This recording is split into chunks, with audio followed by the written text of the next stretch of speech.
Yes, for Samara, sure. yeah, Dr. Samara. Dr. Samara, if you can do this in 10 minutes, that'd be great, and then we'll do a couple of Yep, minutes for questions. Thank you so much. sounds good. Mine's going to be really short, actually, just 5, 6 minutes. So, good afternoon, everyone.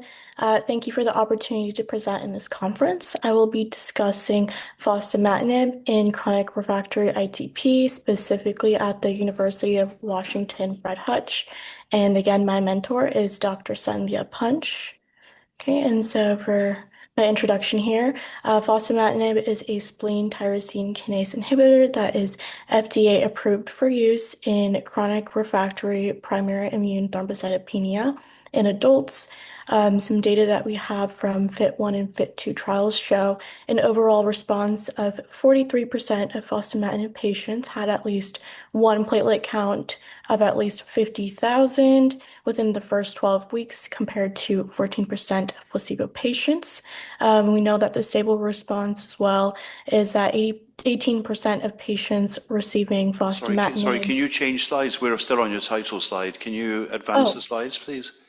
I think you yeah. might have to get rid of that menu that's popped up. I don't know All we see why. is your title slide. Huh. Okay. 1 minute. I don't know why it's not.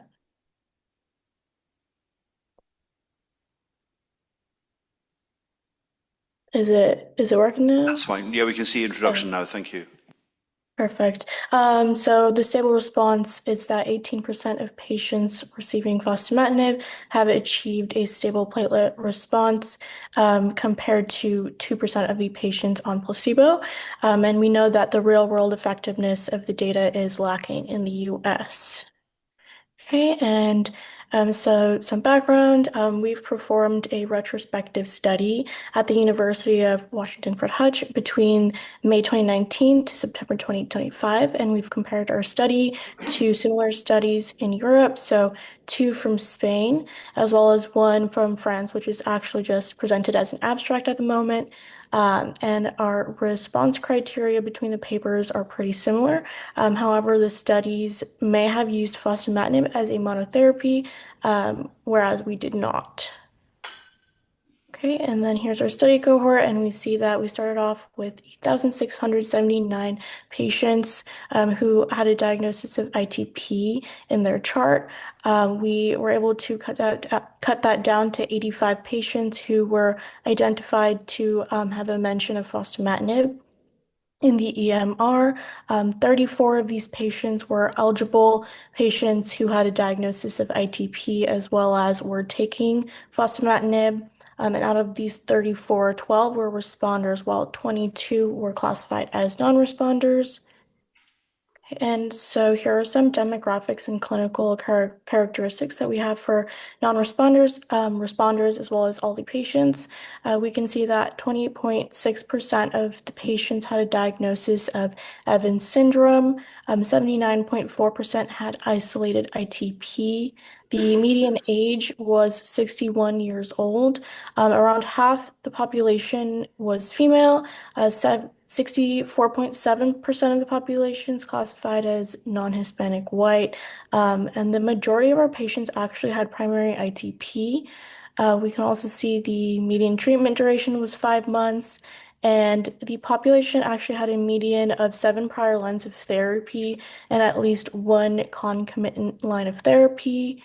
And we did also see that 26.5% had fostamatinib as a monotherapy.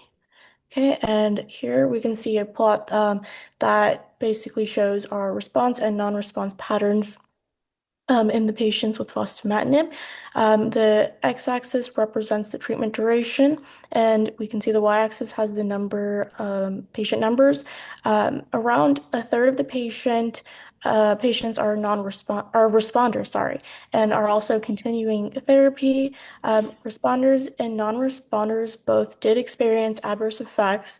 And typically, we saw that if patients did not have a response when taking 100 milligrams of fostamatinib, the patients were increased to 150 milligrams, or around 5.4 weeks of treatment. And here is a graph that measures the biweekly median platelet counts. We can see that the blue represents responders, while the orange represents non-responders. And then our y-axis has the median platelet count, and the x-axis represents the weeks. So we see that the responders had a median platelet count starting 20 at time zero. Um, and the non-responders had a median of 11 at time zero.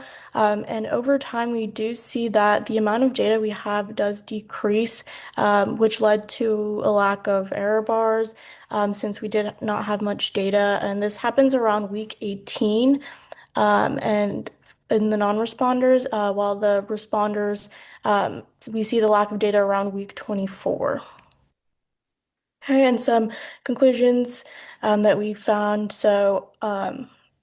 We found that the median, for our specific sample set of 34 patients, the median follow-up was around 8 months. The response rate was 32.4% when measured at 12 weeks or more. And additionally, the median time from diagnosis was 45.5 months. And we see that the French and Spanish studies had slightly larger sample sizes, and the median prior treatments were much lower than ours. And to conclude, the complementary analysis of 34 patients from University of Washington demonstrated response rates of approximately 30% when measured 3 months or more after initiating fostamatinib treatment. And we found that 17% of the patients discontinued the drug due to adverse events. Interestingly enough, gastrointestinal symptoms and hypertension were actually more common in responders. So we see that around 58.3% of responders had gastrointestinal symptoms, while only 25% had of responders had hypertension. And this is much higher than the non-responders, which was 22.7% and 9.1% respectively. And so while our data demonstrates lower responses overall compared to the data from Spain, we do see that the response criteria varied, and the patients appeared to have failed more prior lines of therapy in the study. And so, even though we do have similar response rates to the French registry study, only 11.8% of total patients responded to fostamatinib, and were taking it as a monotherapy. So, overall, drug responses were lower than what we observed at the Center for Weyha and Evans syndrome, as discussed by Dr. Ruiz. Um, and we do see that the response criteria and institutional treatment algorithms for ITP does vary considerably, with different centers favoring distinct therapeutic sequences, underscoring the need for standardized evidence-based approaches to optimize patient outcomes. And so here are some references, and thank you so much for listening.